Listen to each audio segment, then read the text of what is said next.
Welcome प्यारे बच्चों।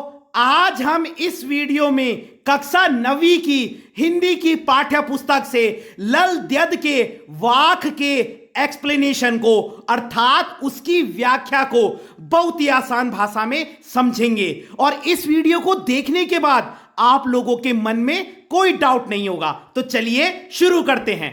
सबसे पहली लाइन, रस्सी कच्चे धागे की खींच रही मैं नाव। कवित्री क्या कह रही है कि रस्सी कच्चे धागे की खींच रही मैं नाव। तो पहली पंक्ति का अर्थ है कि मेरा जीवन और शरीर, मेरा जीवन और शरीर कच्चे धागे की रस्सी के समान है। जिस प्रकार कच्चा धागा कभी भी टूट सकता है, वैसे ही हमारा शरीर और हमारा जीवन भी कभी भी टूट सकता है, यानी हमें कभी भी मृत्यु मिल सकती है। तो पहली लाइन का मतलब समझ गए। कवित्री कहती है कि मेरा जीवन और शरीर कच्चे धागे की रस्सी के समान है। न जाने ये कच्चे धागे की रस्सी कब टूट जाए, यानी न जाने मेरा जीवन और शरीर कब मृत्यु के निकट पहुंच जाए, ठीक है, या कब मेरे शरीर और जीवन को मृत्यु आ जाए। क्लियर हो गई पहली लाइन? दोबारा से बता रहा हूं। कवित्री कहती है कि मेरा जीवन और शरीर, मेरा जीवन और शरीर कच्चे धागे की रस्सी के समान है, न जाने ये कब टूट जाए। तो पहली लाइन क्लियर। अब दूसरी लाइन, जाने कब सुने मेरी पुकार, करे देव भव सागर पार। यानी ना जाने कब भगवान मेरी पुकार सुनेंगे और मुझे इस संसार रूपी सागर से पार लगा देंगे। दूसरी लाइन का अर्थ है, ना जाने ईश्वर या भगवान कब मेरी पुकार सुनेंगे और मुझे इस भव सागर यानी संसार रूपी सागर से पार लगा देंगे। दूसरी लाइन क्लियर। दोबारा दो लाइनों का अर्थ फिर से बताता हूं। कवित्री कहती है कि मेरा जीवन और शरीर कच्चे धागे की रस्सी के समान है। मेरा जीवन और शरीर कच्चे धागे की रस्सी के समान है, ना जाने ये कब टूट जाए। अब दूसरी लाइन, ना जाने भगवान कब मेरी पुकार सुनेंगे और मुझे इस संसार रूपी सागर से पार लगा देंगे, मतलब मुझे अपने पास बुला लेंगे। तीसरा है, पानी टपके कच्चे सकोरे। कच्चे सकोरे का मतलब है कच्चा मिट्टी का बर्तन। तो कवित्री कहती है जिस प्रकार कच्चे मिट्टी के बर्तन से पानी टपकता रहता है, वैसे ही व्यर्थ प्रयास हो रहे मेरे, वैसे ही मेरे भी जो प्रयास हैं, जो एफर्ट्स हैं, वो वेस्ट हो रहे हैं। वैसे ही मेरे मरने के प्रयास भी सारे व्यर्थ जा रहे हैं। तो तीसरी लाइन का मतलब समझ गए। जिस प्रकार कच्चे मिट्टी के बर्तन से, जिस प्रकार कच्चे मिट्टी के बर्तन से पानी टपकता रहता है, वैसे ही कवित्री के मरने के प्रयास भी व्यर्थ जा रहे। और लास्ट लाइन है, जी मैं उठती रह हुक। ठीक है, कवित्री कह रही है कि मेरे मन में बार बार क्या है, ये इच्छा जाग रही है, एक दर्द छिपा हुआ है, घर जाने की चाह है मेरे, यानी घर जाने की चाह का मतलब है ईश्वर के पास। तो कवित्री कहती है मेरे मन में बस एक दुख भरी चाह है कि भगवान मुझे क्यों अपने पास नहीं बुला रहे, मैं तो भगवान के पास जाना चाहती हूं, घर जाने की चाह है मेरे मन में बस एक ही इच्छा है, मेरे मन में बस एक ही दुख है कि कब मैं ईश्वर के पास चली जाऊं, यानी कब मेरे को ईश्वर अपने पास बुला ले। तो क्लियर हो गई पहली 4 लाइन। दोबारा से बताता हूं एक बार। कवित्री कहती है कि मेरा जीवन और शरीर कच्चे धागे की रस्सी के समान है, जो कभी भी टूट सकता है। और दूसरी लाइन, न जाने कब भगवान मेरी पुकार सुनेंगे और मुझे इस संसार रूपी सागर से पार लगा देंगे।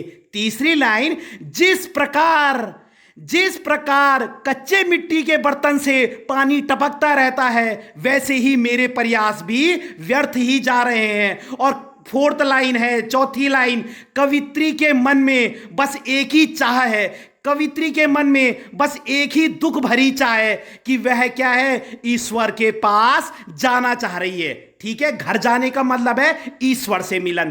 क्लियर हो गई? अब हम दूसरे पद को पढ़ते हैं।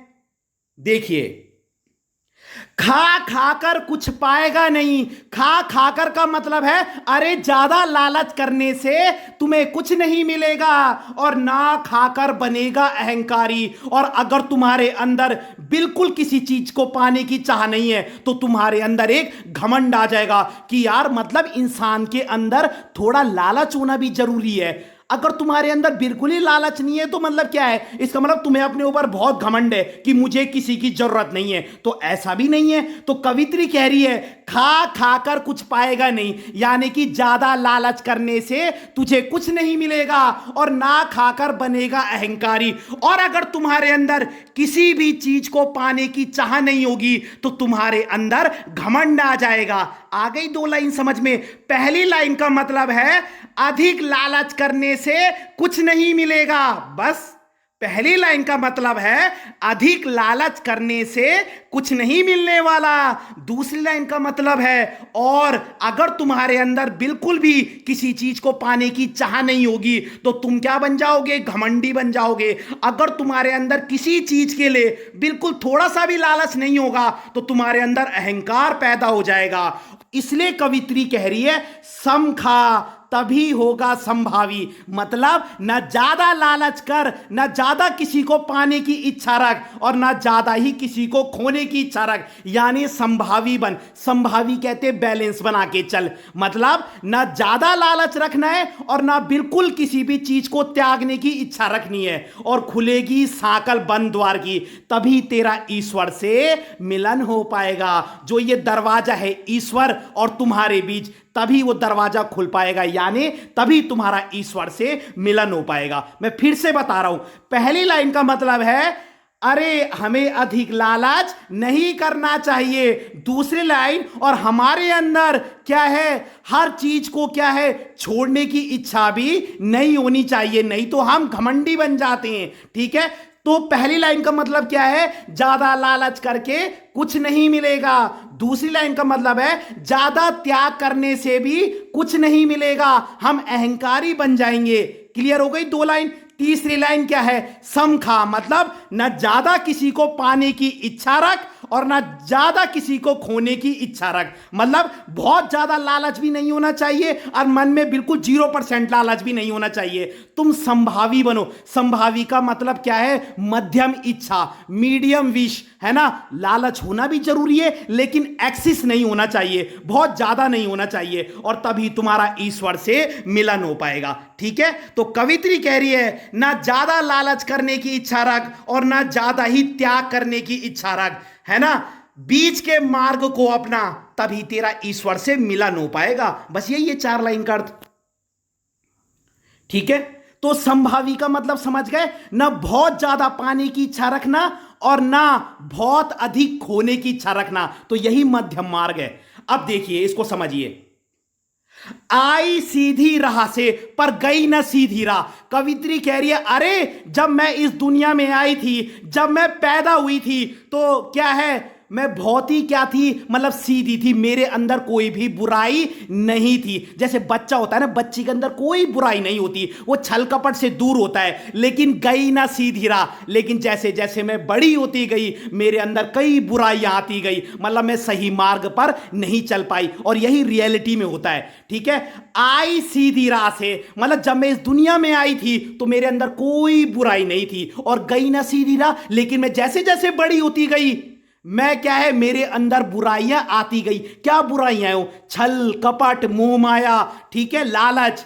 तो उसके बाद है सुषुम सेतु पर खड़ी थी, बीत गया दिना, यानी कि अब मैं क्या हूं, मृत्यु के निकट खड़ी हूं, है ना। अब मेरी आत्मा का मिलन परमात्मा से होने वाला है, बीत गया दिन आ, लेकिन मेरा जीवन ऐसे ही क्या हो गया, बीत गया, मतलब अच्छे काम में नहीं कर पाई। तो 2 लाइन का मतलब समझ गए। पहली लाइन का मतलब है जब मैं पैदा हुई थी तो मेरे अंदर कोई बुराई नहीं थी, लेकिन मैं जैसी जैसी बड़ी होती गई मेरे अंदर बुराइयां आती गई। और दूसरी लाइन का मतलब है अब मैं क्या हूं, मृत्यु के निकट खड़ी हूं, है ना, और मैंने अपना जीवन ऐसे ही बिता दिया बुरे कामों में। उसके बाद देखिए, जेब टटोली कौड़ी ना पाई, मांझी कोदू क्या उतराई। मांझी वैसे उसको भी कहते हैं नाव चलाने वाले को। तो जब हम नाव में बैठ के जाते हैं ना, तो लास्ट में हमें उसे पैसे या कुछ उतराई देनी पड़ती है ना। ऐसी कवित्री क्या कहती है, यहां पे मांझी के दो मतलब है, नाविक तो है ही और दूसरा है ईश्वर। तो कवित्री कहती है जेब टटोली कौड़ी ना पाई और मांझी कोदू क्या उतराई।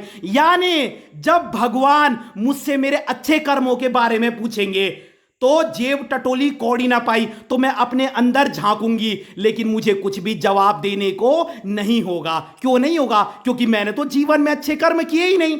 तो बहुत सिंपल है, दोबारा से बताओ। कवित्री कहती है पहली लाइन का मतलब, जब मैं इस दुनिया में आई थी तो मेरे अंदर कोई बुराई नहीं थी, लेकिन जैसे जैसे मैं बड़ी होती गई मेरे अंदर बुराइयां आती चली गई और अब मैं सुसुम सेतु पर खड़ी हूं, अब मैं मृत्यु के बहुत निकट खड़ी हूं, है ना, और मैंने अपना जीवन ऐसे ही बिता दिया बुरे कामों में। अब जेब टटोली कौड़ी ना पाई, मांझी को तू क्या उतराई। अरे जब भगवान मुझसे मेरे अच्छे कर्मों के बारे में पूछेंगे, बता तूने क्या अच्छे कर्म किए हैं, तो मेरे पास कोई जवाब नहीं होगा।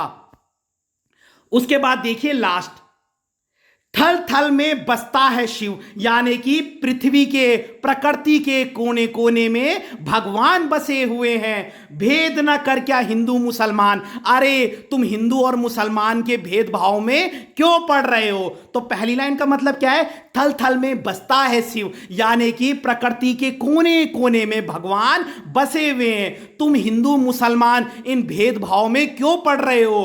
और ज्ञानी हो तो स्वयं को जान, मतलब अगर तुम अपने आप को ज्ञानी समझते हो तो पहले स्वयं को जान लो, नो योर सेल्फ। अगर तुम अपने आप को ज्ञानी समझदार समझते हो तो पहले अपने आप को तो जानो, और वही है साहिब से पहचान। समझ लो तुम्हारा वही ईश्वर से मिलन है। मतलब अगर तुम ईश्वर को पाना चाहते हो तो पहले स्वयं को जानो, नो योर सेल्फ। अगर तुम भगवान को पाना चाहते हो, अरे पहले अपने आप को जान लो, तभी तुम्हारी साहिब से पहचान हो पाएगी, मतलब तभी तुम ईश्वर को जान पाओगे। बस थल थल में बसता है शिव, भगवान तो प्रकृति के कण कण में है। भेद न कर क्या हिंदू मुसलमान। अरे तुम हिंदू और मुसलमान के भेदभाव में क्यों पड़े हो। ज्ञानी हो तो स्वयं को जानो। अगर तुम अपने आप को समझदार समझते हो, ज्ञानी समझते हो, अरे तो पहले अपने आप को जानो, और वही है साहिब से पहचान। और अगर तुम अपने आप को जान जाओगे तो तुम ईश्वर को अपने आप ही पालोगे। तो इसकी व्याख्या बहुत ही सरल है। अगर आपको वीडियो पसंद आई हो तो लाइक कीजिएगा, कमेंट कीजिएगा और अपने चैनल को सब्सक्राइब जरूर कीजिएगा। धन्यवाद।